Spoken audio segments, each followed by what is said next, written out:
are you feeling? My arms is burning. Your arms are burning? I know you don't want to go. Is there any way I can get you in the back of my truck just to look at your arms and make sure everything's okay?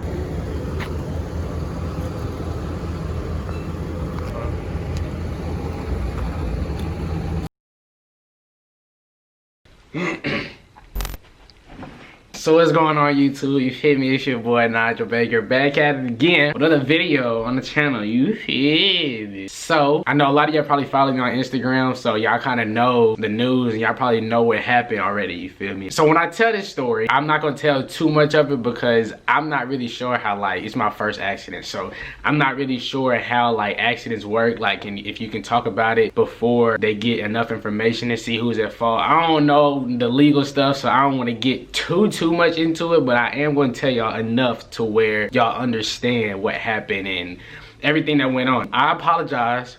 You know what I'm saying? I apologize up front if I am goofy. I feel like that's what I've been doing to get me through a lot of traumatic experiences in my childhood. I feel like I would just be funny, like if my parents were, you know, doing their thing and, you know, disagreeing, getting into arguments or whatever. I feel like I would, when I would express it back to other people, I would, you know, put it in like a jokingly form, or I would be humorous with it, because I don't know, bro, that's just how I dealt with my trauma. I'm not specifically saying that this car accident was traumatic, but it definitely had me shook up for the first couple minutes of it. So I'm gonna just tell y'all what happened. I'm gonna explain to y'all like what was going through my head and all of that stuff, right? So check me out. All right, see, look, bro, I'm alright. So basically, I'm at my job, right? I'm cleaning my car at my job. I work at a car wash. I got 2 different jobs though, you boy. Goddamn big baller, you fit.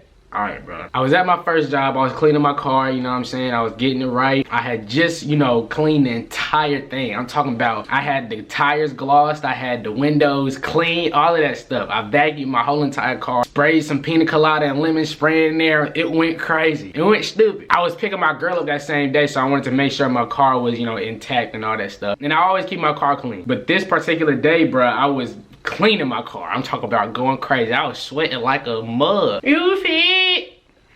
My fault. So I'm cleaning my car, I'm talking to my coworker and all that stuff. I feel like when things happen in your life, like the day that they happen, you kind of got a feeling that something's gonna happen, because I, like, the whole day, bro, stuff was kind of off, bro. It was just a whole bunch of different stuff that just didn't feel right during that day. Cleaning my car and things like that, bro. Everything going good, I'm laughing, I'm joking with my people, all of that stuff, right? Still in my uniform. So I'm like, all right, guys, I'll see y'all later or whatever. So I pull off the lot, headed home, because that, like I said, the same day I was gonna pick my girl up, we was gonna hang out and all of that stuff, right? Listening to music. So I'm gonna give y'all a little visual, okay? So look, right? I get to a street where I'm very familiar with. I've been passing this street from and to work, you know what I'm saying? I've been using this street all the time, so it was nothing that I was unfamiliar with. I get to the street, so you're going straight, and then it's like a curve, you know what I'm saying, around some trees, and then on the other end of the curve, it's a light, it's the stoplight. So like I said, I'm familiar with this particular area, right? Before I get to the light, I always slow down before I get to this light, because you can't see if it's green or if it's red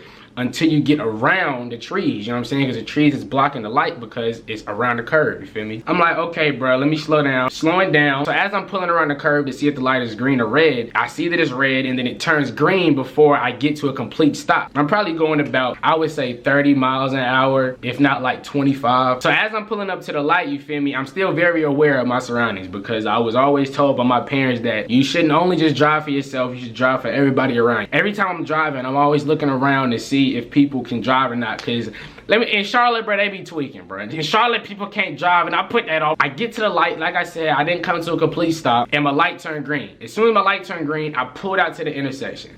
I pulled out into the intersection. As I'm pulling out, it's another guy. So I'm going straight, right? It's another guy. He's kind of diagonal from me, right? And he's making a left turn to come the opposite way that I'm going on my street. So if I'm going straight, it's a dude making a left turn coming down my street the opposite way. So as I'm pulling out into the intersection, I'm in the intersection, literally, right? All I see is a car fly in front of me. Like, he literally like flew in front of me trying to make his light. So he ran his red light. And I tried to like swerve around him. I tried to brake. I tried to do all that stuff. I'm a good driver. When it comes to evading people, they tried to catch me for Fast and Furious. You feel me? Because I be evading people almost. See, bro, I'm too goofy. So all I see is the car just cut in front of me. I'm talking about like, it was like in a split second, right? I brake and I turned the steering wheel, and probably like a second after I did that, I just come to a realization that like, there's no way I can evade this wreck. And we just hit, and I hit the back side of the driver's side of the car. He was like in a Nissan SUV, right? Just bought the car and everything. I figured that out later though. So when I hit him,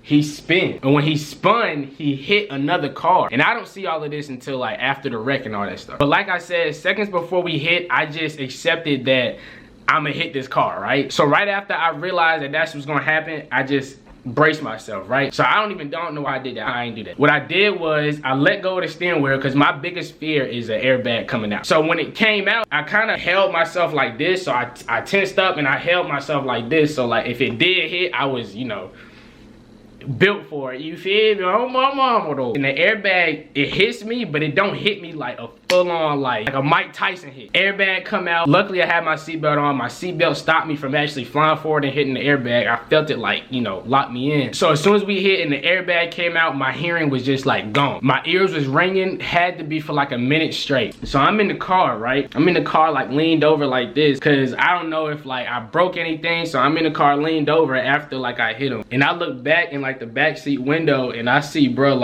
was like on the ground, right? I don't really want to get in too much detail about like what was going on with bro. Slumped over in the seat. I wasn't slumped, my fault. I was in the seat like this. So I turned back around and then this one dude ran to my door and he opened my door and he was like, hey, are you okay? Like I need you to stay right here. Like don't move, don't try to get out, like just stay in your seat. So another dude runs to my car and is like, hey bro, stay right here, like don't move, like follow my finger. I want to make sure that you're okay and you conscious. And I'm like, yeah, I'm good. I don't really know if I broke anything or not, just call the ambulance. So he's like, yeah, the ambulance is already on the way. So then he walks off and then this other lady, you know what I'm saying, black, you feel me? So she comes up to my car and she's like, hey, is there anybody that I can call? And I'm like, yeah, just call my dad. She's like, okay. So she calls him, she gets him on the phone. She said, hey, your son just got involved in a car accident. I'm sure that's probably the scariest thing that any parent would ever want to hear, that your child got into a car accident. So dust is everywhere. I'm starting to move around to make sure nothing was broke. So I unfold my arms and I start like, you know, like seeing if I can move my legs and all of that stuff.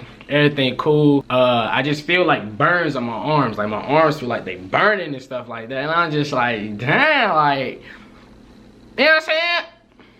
My fault.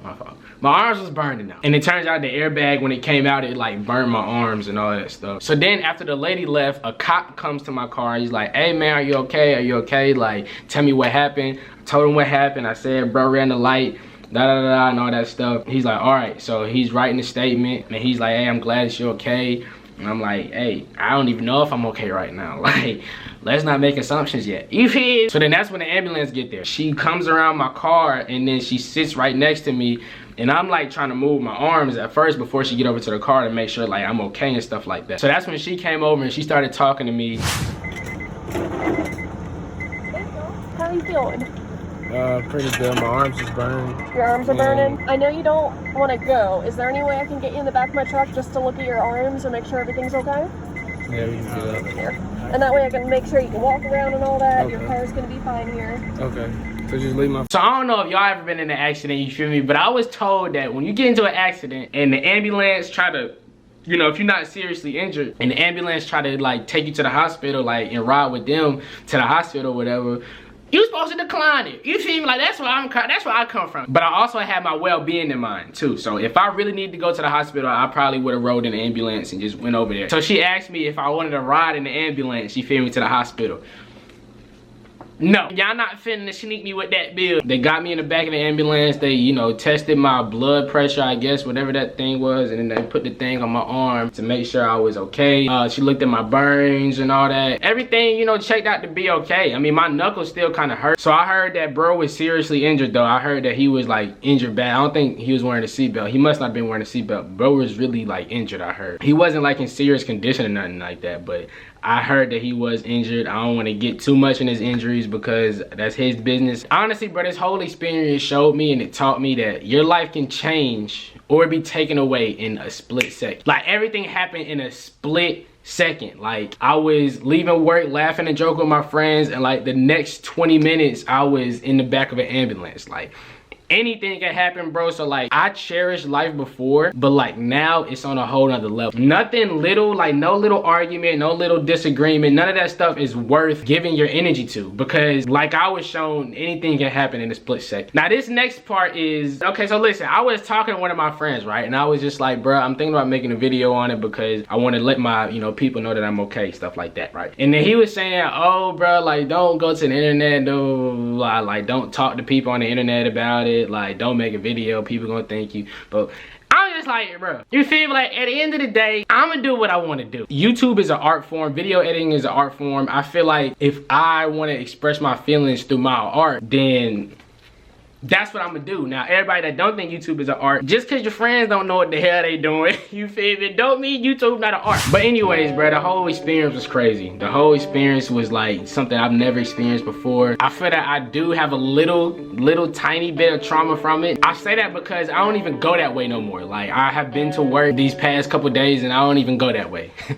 I don't even want to go over there. If you ever been into an accident, you know where I'm coming from, bro. It was mad crazy. It was mad quick. I just don't want to go through that again. But hey, man, I love y'all with all my heart. No cap. You know what I'm saying. I thank all of y'all for checking up on me. I thank all of y'all for, you know, asking me if I'm okay, asking me if I need anything. I appreciate all of that. I really do, from the bottom of my heart, for real, for real. I love y'all. Thank y'all for all the love and support, and I will see y'all in the next video. No cap.